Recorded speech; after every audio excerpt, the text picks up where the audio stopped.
Intel CEO Pat Gelsinger, who was here tonight. I don't know where Pat is. Pat, there you go. Pat, stand up.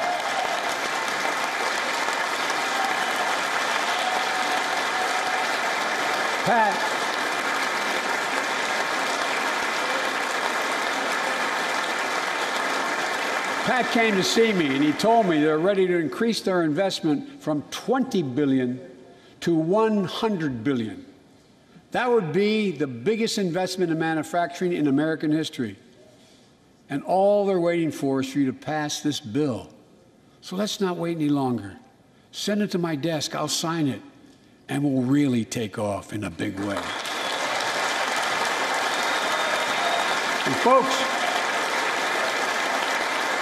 Intel is not alone. There's something happening in America. Just look around and you'll see an amazing story. The rebirth of pride that comes from stamping products made in America. The revitalization of American manufacturing. Companies are choosing to build new factories here when just a few years ago they would have gone overseas. That's what's happening.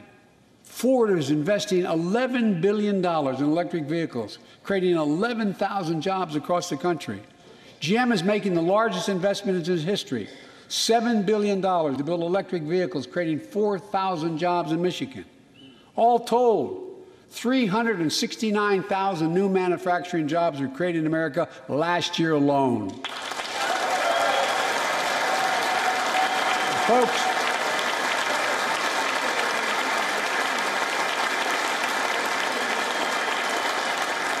powered by people I've met like JoJo Burgess from generations of union steelworkers in Pittsburgh, who's here tonight. Where are you, JoJo? There you go. Thanks, buddy.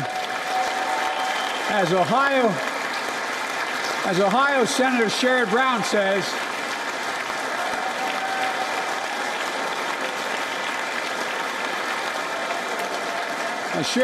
says, it's time to bury the label Rust Belt.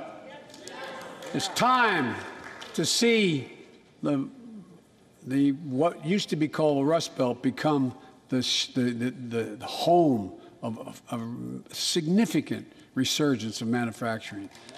And with all the bright spots in our economy, record job growth, higher wages, too many families are struggling to keep up with their bills. Inflation is robbing them of gains they thought otherwise they would be able to feel. I get it. That's why my top priority is getting prices under control. Look, our economy roared back faster than almost anyone predicted. But the pandemic meant that businesses had a hard time hiring enough people because of the pandemic to keep up production in their factories. So you didn't have people making those beams that went into buildings because they were out. The factory was closed. The panic also disrupted the global supply chain. Factories close. When that happens, it takes longer to make goods and get them to the warehouses, to the stores, and prices go up. Look at cars last year.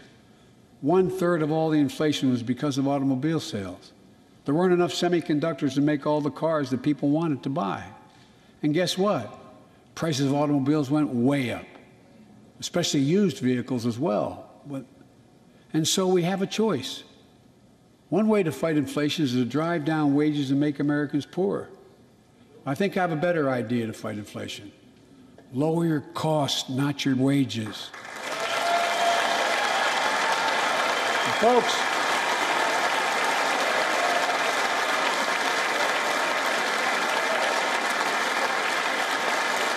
that means make more cars and semiconductors in America, more infrastructure and innovation in America, more goods moving faster and cheaper in America, more jobs where you can earn a good living in America. Instead of relying on foreign supply chains, let's make it in America. Look, economists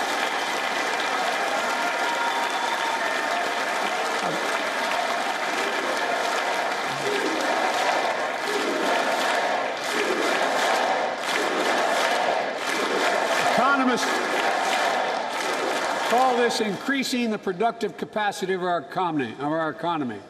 I call it building a better America. My plan to fight inflation will lower your costs and lower the deficit. 17 Nobel laureates in economics said my plan will ease long-term inflationary pressures. Top business leaders, and I believe most Americans support the plan. And here's the plan. First, cut the cost of prescription drugs. We pay more for the same drug produced by the same company in America than any other country in the world. Just look at insulin. 1 in 10 Americans has diabetes. In Virginia, I met a 13-year-old boy, the handsome young man standing up there, Joshua Davis. He and his dad both have type 1 diabetes, which means they need insulin every single day.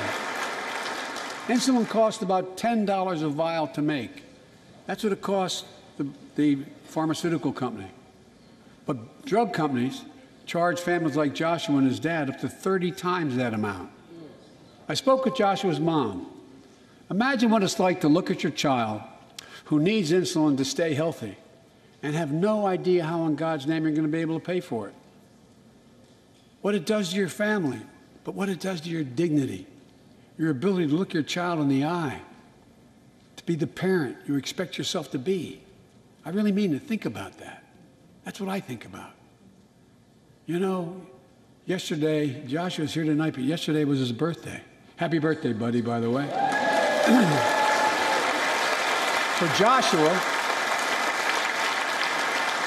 and 200,000 other young people with type 1 diabetes, let's cap the cost of insulin at $35 a month so everyone can afford it. And drug companies will do very, very well, their profit margin. While we're at it, I know we have great disagreements on this floor with this. Let's let Medicare negotiate the price of prescription drugs.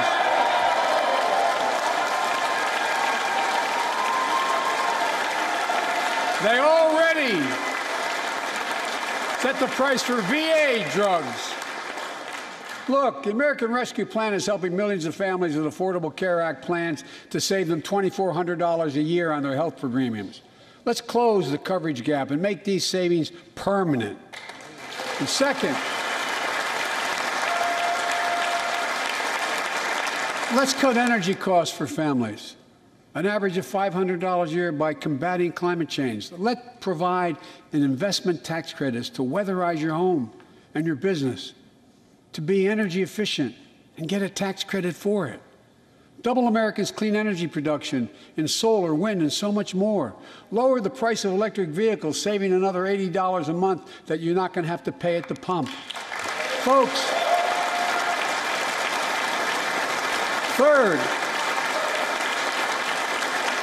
the third thing we can do to change the standard of living for hardworking folks is cut the cost of child care.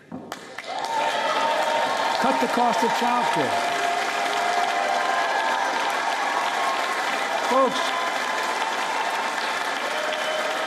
if you live in a major city in America, you pay up to $14,000 a year for child care per child. I was a single dad for 5 years, raising 2 kids. I had a lot of help, though. I had a mom, a dad, a brother, and a sister that really helped. But middle class and working folks shouldn't have to pay more than 7% of their income to care for the young children. My plan would cut the cost of child care in half for most families and help parents, including millions of women who left the workforce during the pandemic because they couldn't afford child care, to be able to get back to work, generating economic growth. But my plan doesn't stop there. It also includes home and long-term care, more affordable housing, pre-K for 3- and 4-year-olds. All these will lower costs to families. And under my plan, nobody, let me say this again, nobody earning less than $400,000 a year will pay an additional penny in new taxes. Not a single penny.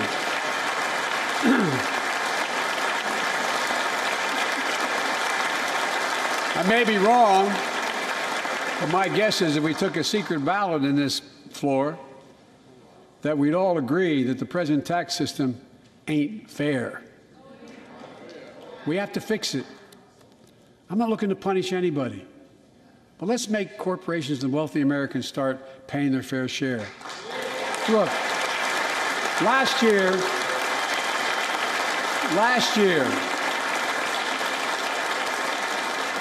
and like Chris Coons and Tom Carper and my distinguished Congresswoman, we come from the land of corporate America. There are more corporations incorporated in America than every other state in America combined. And I still won 36 years in a row. The point is, even they understand they should pay just a fair share. Last year, 55 of the Fortune 500 companies earned $40 billion in profit and paid zero in federal taxes. Now look, it's not fair. That's why I proposed the 15% minimum tax rate for corporations. And